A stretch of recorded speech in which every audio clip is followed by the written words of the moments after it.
High, আমি সুমনা। সকাল সকাল টাইগারের খাবার রেডি করে ফেলেছি। টাইগার দৌড়াতে দৌড়াতে খেতেও চলে এসেছে। টাইগার এখন খাচ্ছে। এখন চাটা খেয়ে নিই, চা বানানো হয়ে গেছে।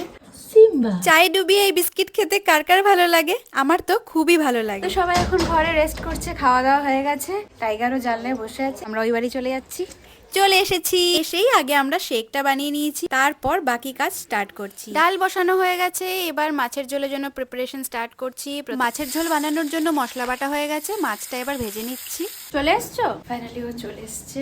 একটু গেছিল কাজে, সে কিছু কাজ আছে আবার এখানে, তারপর গিয়ে ওখানে গিয়ে আবার ওই বাড়িতে গিয়ে অফিস জয়েন করবে, কারণ কি টাইগারও আছে, টাইগারের খাবারও দিতে হবে। আমার এদিকে রান্না চলছে।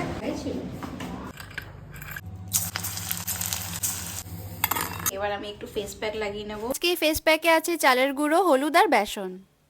এবার যে কাজটার কথা বলছিলাম সেটা হলো এটা গিফট। আমার কাছে রিবন ছিল না, তাই এটা আমি ডিআইওয়াই করেছি। এই গিফটের পেছনে যে গল্পটা আছে সেটা একটু বলি। এটা একটা বিয়ে বাড়ির জন্য গিফট, বাট এতে আমরা চাচ্ছি না।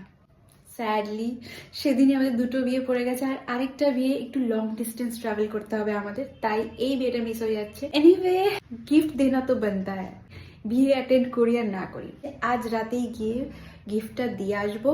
এটাই, একটা বিয়ে মিস হয়ে যাচ্ছে। পরপর অনেকগুলো বিয়ে আছে, মানে একদম লাইন দিয়ে, তো কোনটা ছেড়ে কোনটা অ্যাটেন্ড করবো এটাই একটু সমস্যা। যাই হোক, এটাই, আজ রাতে গিয়ে গিফটটা দিয়ে আসবো, তাই গিফট প্যাকিং করে নিলাম। এবার চলে যাচ্ছি ওই বাড়িতে, আমার সব কাজকর্ম শেষ। তাহলে একবার ওই বাড়ি পৌঁছে দেখা হচ্ছে।